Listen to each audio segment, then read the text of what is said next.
Thank you, Thank you. Thank you. Okay. Oops. Well, good morning, everybody. I've been letting that title of genius sink in for a while, and it's made me totally stressed out. So, but anyway, it's great to be here this morning, and I'm going to start with a confession.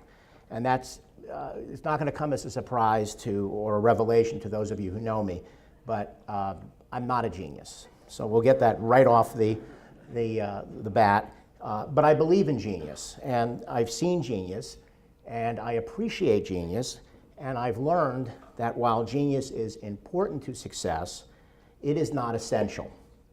There are always ways we can tap into genius without actually having to be one. There are ways we can leverage genius by using the work of great artists and great entrepreneurs, great musicians to inspire us and help us move forward as a community and as a society. So this morning I want to share a little bit about my story and how I found the motivation to take risks, overcome fear, including speaking, try new things, and hopefully find a way to make my little corner of the universe, which is Delray, just a little bit better. So first let me say that I'm inspired by genius every day. For me, the Beatles, Bruce Springsteen, Abraham Lincoln, Winston Churchill, Martin Luther King, Nelson Mandela, Maya Angelou, Joni Mitchell, Frank Lloyd Wright, geniuses whose body of work inspires us to dream, motivates us to strive and aspire. But even the geniuses can't do it alone. And that's my message this morning. If you are a genius, you still need a team. Steve Jobs had Steve Wozniak and thousands of employees who work at malls, at genius bars at malls, to make Apple what it is. Mark Zuckerberg connected 2 billion people on Facebook, but he needed Sheryl Sandberg to scale his platform. Lincoln put together a team of rivals to win the Civil War and preserve the Union. And even Bruce Springsteen has the E Street Band, or as he describes them, and I quote, the heart-stopping, pants-dropping, house-rocking, earthquake, booty-shaking, Viagra-taking, love-making, legendary E Street Band. Which, by the way, now includes Delray resident Max Weinberg, who we invited here today. He's on the road, otherwise he would have been here. He's been to the Arts Garage. He's become a friend of this community and a friend of this city. No man or woman is an island. Genius or no genius, nobody can do it alone. The best way we can move forward as a culture is to harness the power of people to build community. There's genius ready to be tapped, created, and deployed anywhere at any time for anything if we take the time to build community. There's no problem we can't solve, no challenge we can't overcome if we build community. I believe that if we cultivate genius, nurture talent, and encourage aspiration, we can move mountains. We did it in Delray Beach. I've seen it done elsewhere. It happens in business and it happens in organizations too. To capture genius is to embrace the magic of the crowd, to be open to ideas and imagination. And consequently, there is a price to pay if we don't engage and make connections. If we tell people to go elsewhere to pursue their dreams, we will lose not only our present, but we will squander our future too. Genius unites. It brings people together around ideas and visions of a better future. Genius incites. The ideas that you have to fight the hardest for are often the ones you're going to be remembered for. And I want to repeat that because it's a big concept. The ideas that you have to fight the hardest for are often the ones you'll be remembered for. Everything that people now love about Delray Beach faced initial and often strong resistance. I have the scars, and there's a few people in the audience here that have the scars to attest to that. But if you believe in your vision, if you persevere over time, you will make real and lasting change. Genius also excites. It makes you feel alive with possibility and hope, but genius can't take root if it's isolated and alone. This is actually working, which is really cool. I attended my first Creative Morning last month in Boca Raton, and frankly, I was blown away. Connor Lynch and I walked in to that meeting. I didn't know what to expect, and I was in particular need that morning of community and inspiration. We live in a really challenging world, and I know that's not a revelation either. The news can be heartbreaking, and it has been the last week, it's been the last years, and overwhelming. The personalities we confront on a daily basis can deflate even the most optimistic people among us. So I walked into Creative Mornings feeling a little lost, as if it's sea without navigation. I felt lonely and exhausted that day, which I think all of us feel from time to time. I think we're living in significant times. Our anchors are being ripped from the ground. Our world is moving so fast that I'm not sure we are always aware of what's happening. Everything is so fast these days. It can leave us feeling unsure and unsettled, often about the things we were certain about. And then I met you. And the sense of community that I felt in that room awakened something inside me. It awakened my belief in community and in leadership and in entrepreneurship, the three pillars of life outside of my family and friends. There is power and beauty in what you are building here with Creative Mornings. Your inclusiveness, your openness, your energy, and your warmth not only impressed me, but it really moved me. There is genius in what you have tapped into. And in my mind, it shows leadership, it builds community, it nurtures creative entrepreneurs. And our world needs what you are creating now more than ever. So I feel at home here with you, and this morning I want to share a little of my story and some thoughts on genius and how it relates to your work and our world. One of my favorite quotes about genius is the following by moral philosopher Bernard Williams. Talent is a flame, genius is a fire. I'm impressed by talent, but I am awed by genius. I am also inspired by genius, as I think most of us are. Genius is what moves us. It stops us cold. It makes us pay attention. And when you are exposed to genius, it starts a fire and it changes the world. For me, genius is a step or two or three beyond excellence. It's something you feel. It hits you. It stops you cold. And it makes you reach for the railings, because once you see it, you can't go back. I showed you that slide, which is, that song is a movie, it's a novel, it's the American story, it's called Backstreets, it goes on and on.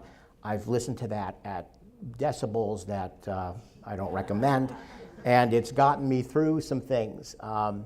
And you know, as I mentioned, I'm not a genius, but I think we have the ability to tap into genius, and in some ways a responsibility to do so.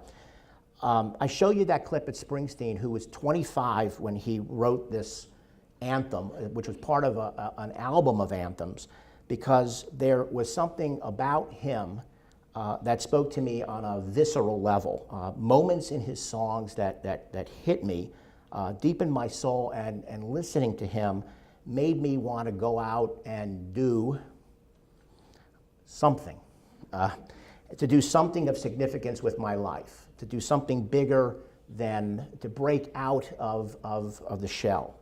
I wish I could write like Steinbeck, or think like Seth Godin, or scale like Mark Zuckerberg, or write songs like Bruce, but I can't. Still, I'm here to say that accomplishment and achievement are possible if we dare to try, if we allow ourselves to experience life, if we don't play it safe and succumb to fear. I use the geniuses that move me as fuel. A great song gives me faith in the future, and great writing makes me want to write, so that maybe I could taste, if just for a moment or a millisecond, something magical. So we should seek genius, that magic, in our businesses and in our communities. It's there to be discovered and awakened. It's waiting there for us to be leveraged and turned into something positive and special. And that's what we did in this city by reaching out to the stakeholders of this community and asking them what they wanted to see their city become. It was the grassroots telling the grass tops what they wanted to see. And when we did that, through visioning and civic engagement, we tapped into the genius that was out there in this city, and we were able to move mountains as a result. We're in an example of this. This was a parking lot. This was an empty building until the idea was, let's create a creative space around this. This kind of magic is available to us as entrepreneurs and artists if we reach out to our audience, if we devote ourselves to making their lives better. So how did I get involved in this kind of work? I have really no idea. This is a picture of me on my first day of college. I'm 18 or 19. I'm away from home for the first time in a place called Oswego, New York, which was a world away from my Long Island roots. This young man, who I barely recognize as me, I wish I could look like that again, has no idea what's in store for him. I had never heard of Delray Beach, had never dreamed of being a mayor of a city, and I had never met a person from Pittsburgh, Pennsylvania. And yet, those three things, Delray, serving as a mayor, and marrying a woman from Pittsburgh, would completely shape my life in magical ways that I could not have fathomed way back when. This was probably on the way to some sort of party with a keg or something. I moved to Florida after experiencing several Oswego winters, which, by the way, last 11 months a year. I came here to be a newspaper reporter and trade endless winters for endless summers. My best friend lived here at the time, and I thought it would be nice to be in the sunshine. And then I fell in love with this little city because I saw its potential, and it would be cheaper to live here than Boca. I saw its possibilities, and I was attracted by the leadership that was here and by the vision of just was starting to take shape at the time. First, I wrote about it for the newspaper, and then I decided to help make it happen. And we did. We got a lot done. It was a team effort. It was fun. It was thrilling. It was also exhausting at times and stressful. But a group of people worked together over a period of years because they believed in this place. They believed in each other, and they believed in the value of creating a better future for ourselves and for our children. What a concept. Why can't we embrace that philosophy for our country? Find a unifying vision and work together to bring it to life. If I were a genius, I probably would have had a solid plan for my life based on what that genius was. John Lennon knew he wanted to be a musician from the time he was a young boy. Scientists and engineers are fueled by their interests. Me, I was trying to figure it out on the fly. I always enjoyed writing, but I also knew that I was never going to be a Hemingway or a Pulitzer Prize winner. But I discovered that I enjoyed people, that I loved to connect, and that I had a passion for cities and an entrepreneurial streak, and so Delray resonated with me. I saw in this little place a chance to be a civic entrepreneur, and inspired by local leadership, I decided to run for office about a year after I lost my mother to cancer. She died at a very young age, and I saw how life was fragile and that tomorrow was not guaranteed. And so I made a conscious decision to say yes to things, no longer say maybe someday, even though I was afraid, way outside my comfort zone, and not really sure that I had anything to give or any leadership skills. But Delray's formula, its secret sauce of involving people, spoke to me. I also saw that it got results, and that in small cities you can make big strides pretty quickly if you want to, if you harness the genius and talent in your community. It's a simple concept. There's nothing in that formula that requires you to be Albert Einstein, but there was genius in the simplicity of engaging the community stakeholders, forging a vision for a sustainable future, and having the courage and the fortitude to stick with it, despite the roadblocks, despite the naysayers, despite the people who tell you that what you want to do is impossible. We heard all the excuses. The instant you announce an idea, you can count on the critics to whack you over the head. So what do you do when you encounter resistance? My advice is listen. Maybe they have something to teach you. Listen to the critics and then defy them. dig deep and make it happen. Or as Steve Martin advises, be so good they can't ignore you. And I realized in preparing for this creative morning that while I'm not a genius, I was surrounded by a few. Talented leaders, incredible entrepreneurs, amazing public servants, and together we captured this genius and we built a place and a vibe that made us fall in love, encouraged us to take risks on businesses and projects, and compelled us to keep going when the going got rough. And we all know it always gets rough. I kept going through the loss of my mother, who was my biggest champion, the end of a marriage, a terrible accident that almost took my father, through hurricanes that exhausted me, controversies nearly every week, protests, and the shooting of a 15-year-old that challenged all of us. We kept going. And because we created community, because we harnessed the genius of our citizens, we survived it all. Whatever was thrown at us, we thrived. My adventures in local politics opened up my world. I went from a journalist, which I think is a noble profession, to an elected official, which should be a noble profession, to business and entrepreneurship, where I have been able to apply the lessons that I've learned over the last 30 years. And that's how those of us who aren't genius can find success. Finding good people, understanding that you are never the smartest person in the room, and if you are, find another room, and by committing yourself to lifelong learning and experimentation. I'm as curious and aspirational today as I have ever been, maybe more so, because in 8 days, I'll be 53, which is out of Marjorie's range to come to the Arts Garage. She stopped at 50. And while I think that's still young, I can see old age for the first time. It's out there, still a little hazy, but I see it. It's coming, if I'm lucky. So I have a renewed sense of urgency. And to be honest with you, I wish I had 5 lives to live, because there is so much that I want to do and experience, so many people I want to learn from, so many people I'd like to help. I think it's important to share some things and some lessons. So I'm going to kind of end a little bit with a few from the geniuses that I have counted and studied in the 3 important areas of my life, which is leadership, entrepreneurship, and community. First, leadership. From Churchill and Lincoln, I learned about the power of belief. Churchill's belief that England would never be defeated, and Lincoln's belief in our better angels. Failure was not an option to Churchill because he knew failure to beat the Nazis meant certain death for his country and the values that shaped Western civilization. Lincoln understood his weaknesses and sought to build a team that bolstered his blind spots. He was a strong enough leader and a secure enough person to surround himself with people who held different views. What a concept. I'm no Lincoln or Churchill, but I believe that leaders at all levels of life can learn from their example. I did not fight a world or a civil war when I served as mayor, but I was challenged, as we all are, by events that are out of our control, the ones that you don't see coming. My biggest challenge was trying to keep our city together in the wake of a tragic shooting that took the life of a 15-year-old boy named Gerard Miller. Gerard was shot and killed by a rookie police officer outside of a school dance in the southwest section of our city. There is no playbook when these tragedies happen, and so you have to rely on your team and your own inner reserves in order to keep the community from spiraling out of control.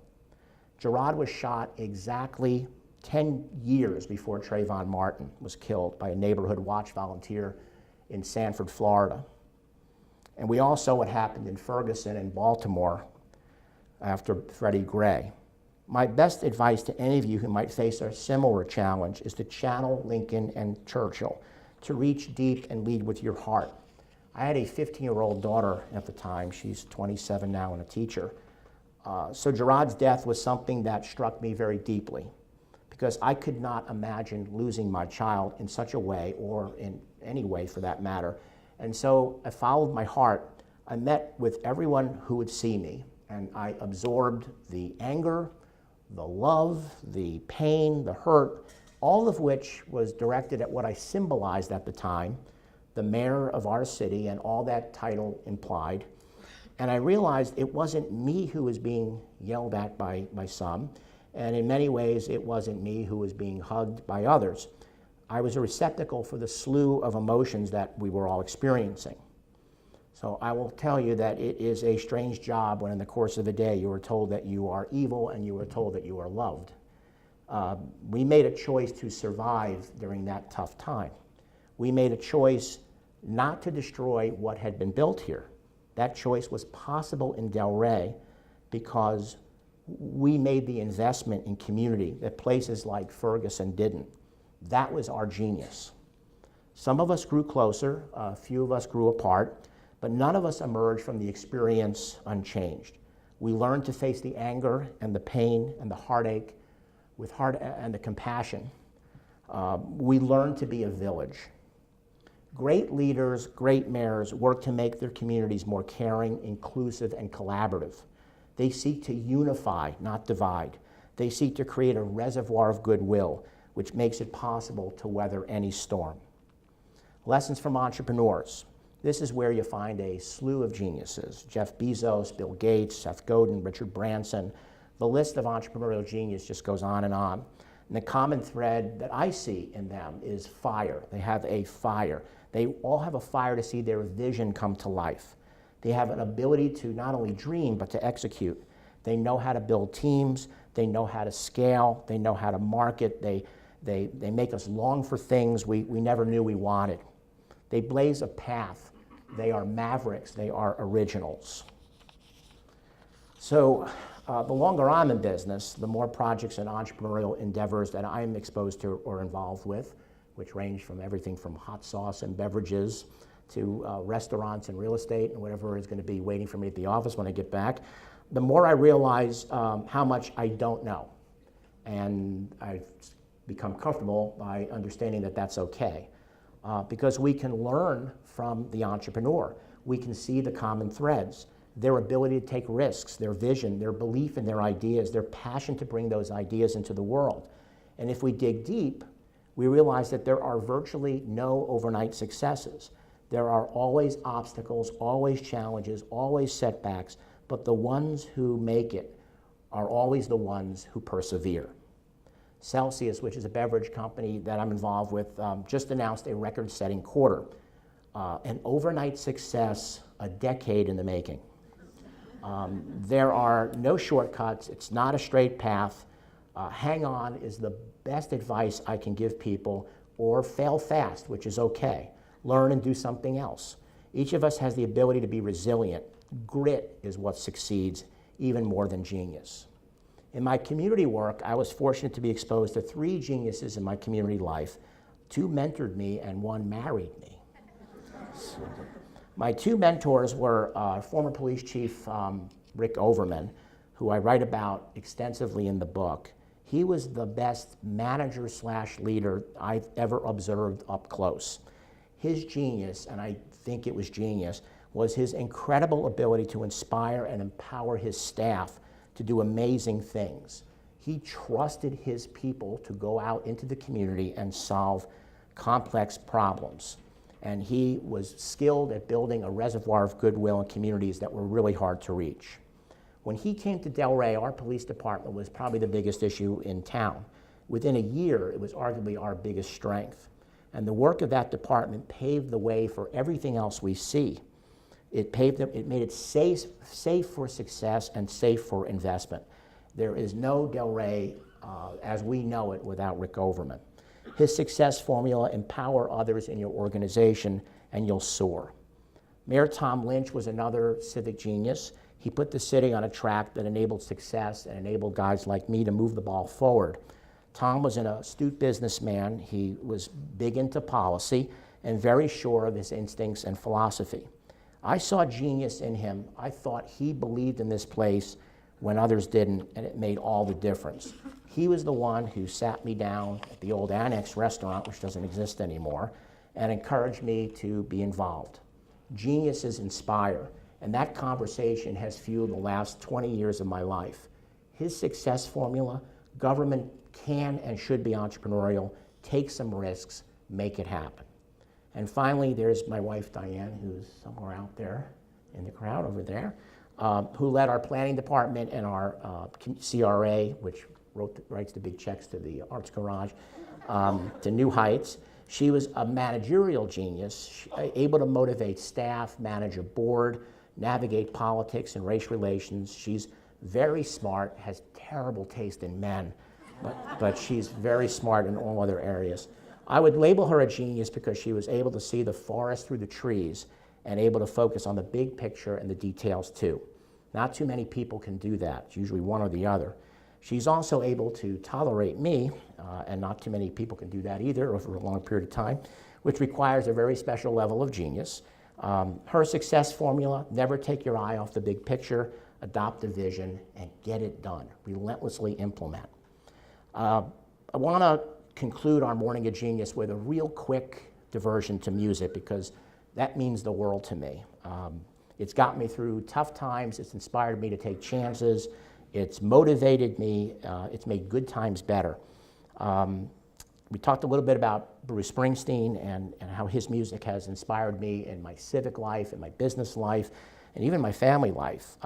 His music is about breaking free of shackles and expectations, of holding on to our dreams, even when, especially when, they are challenged.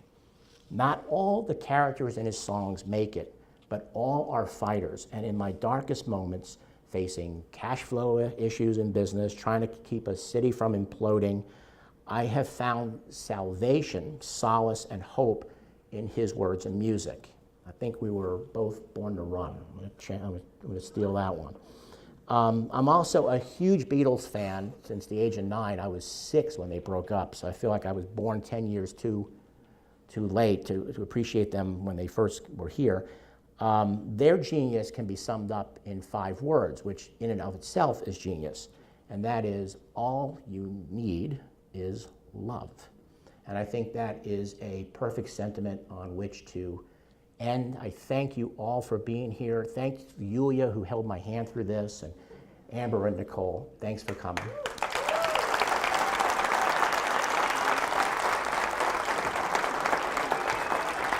We did it. Thank you. Thank you so much. I want you. Thank you. Give me the pleasure. Thank you. Thank you.